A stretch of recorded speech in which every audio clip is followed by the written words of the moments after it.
Good day, everyone.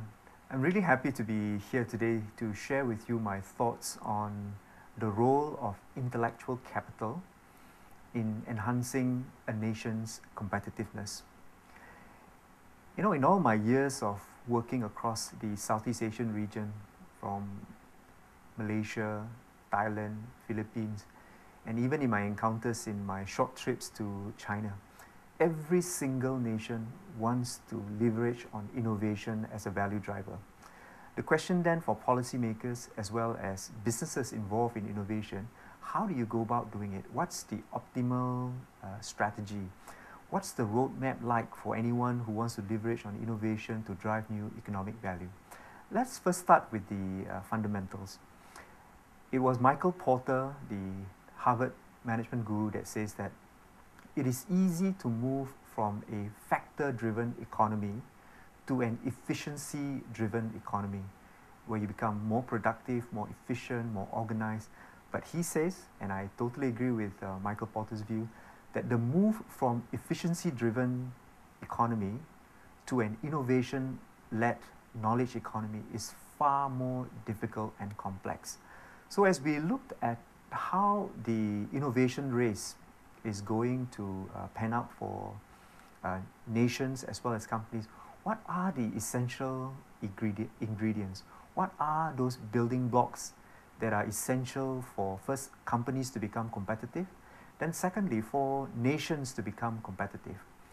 Another reminder from Michael Porter: it is companies that make a nation competitive, not governments. Let's start with the fundamentals. If you look at slide number 1, what I've done is I've highlighted 3 things in the slide there. First, you have innovation and creativity, followed by know-how and methodology. Then the last, in the bottom of the box, you have intellectual property.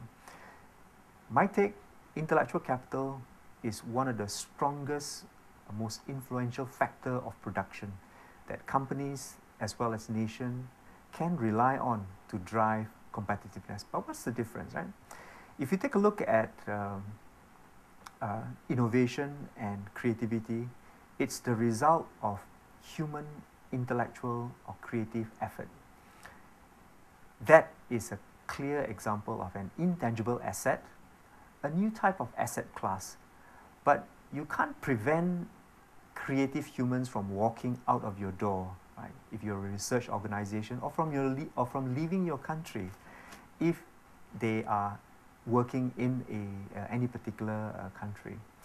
The second type of asset that I think is more controllable from both a legal as well as a practical perspective is intellectual property.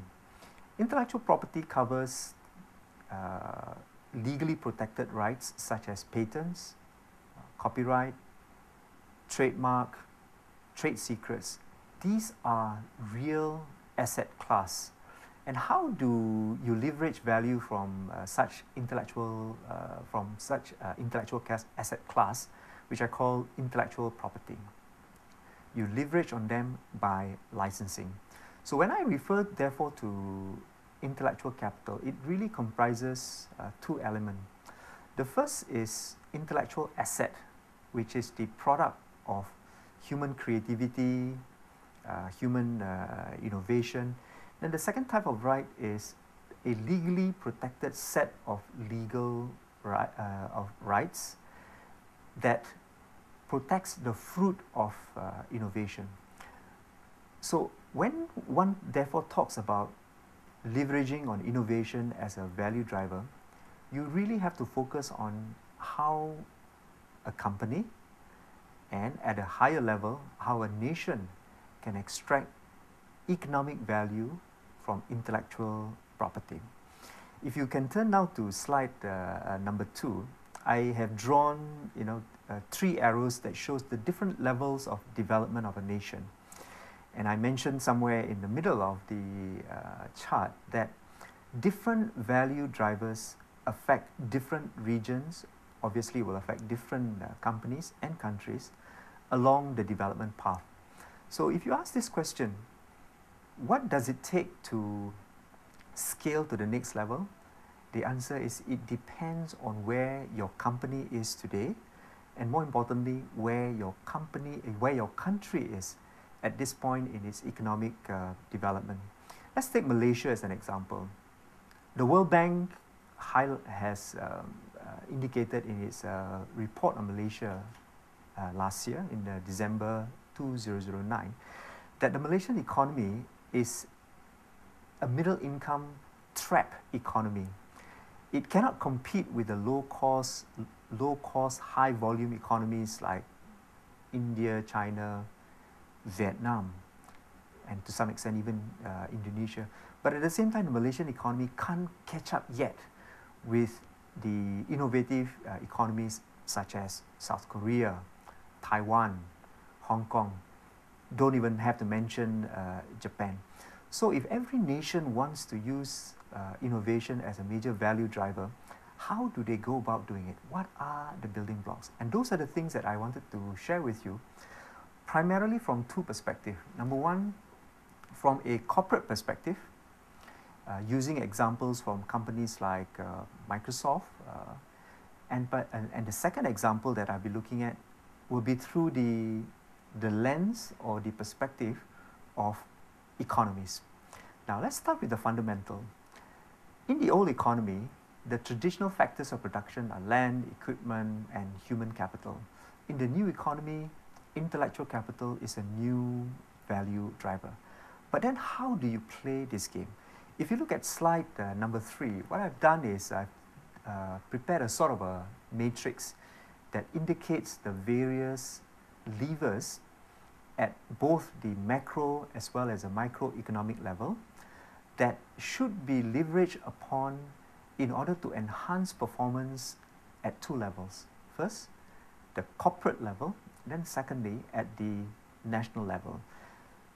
In slide number 3, if you can imagine that it is a clock, if you look at the elements at 3 o'clock, I pointed out higher value, higher income, and wealthier nation as the goals of most countries.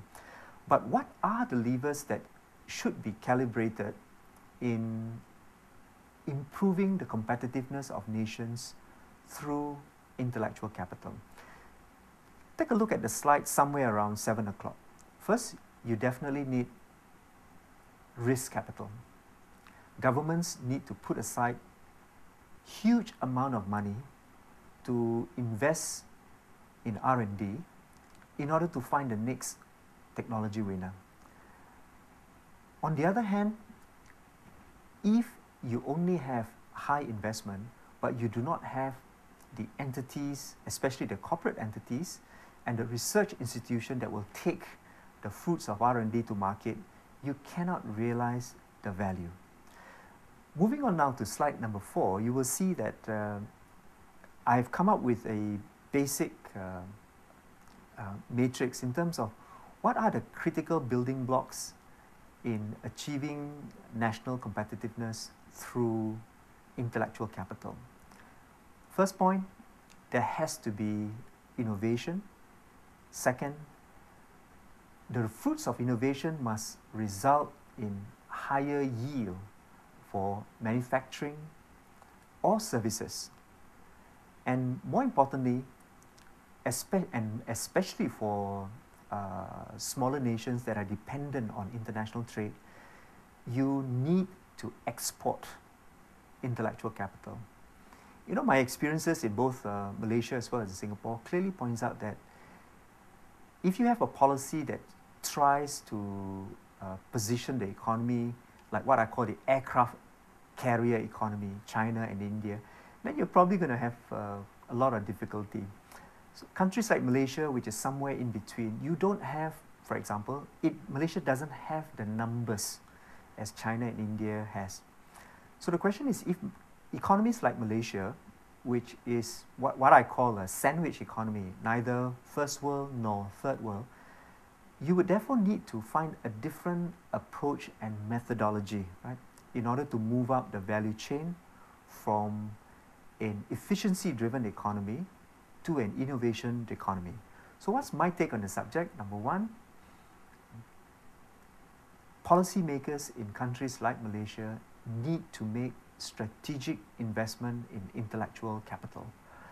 you first need to create an infrastructure, right, whereby the amount of R&D invested in that nation will result in new innovative products and services which the market will pay for.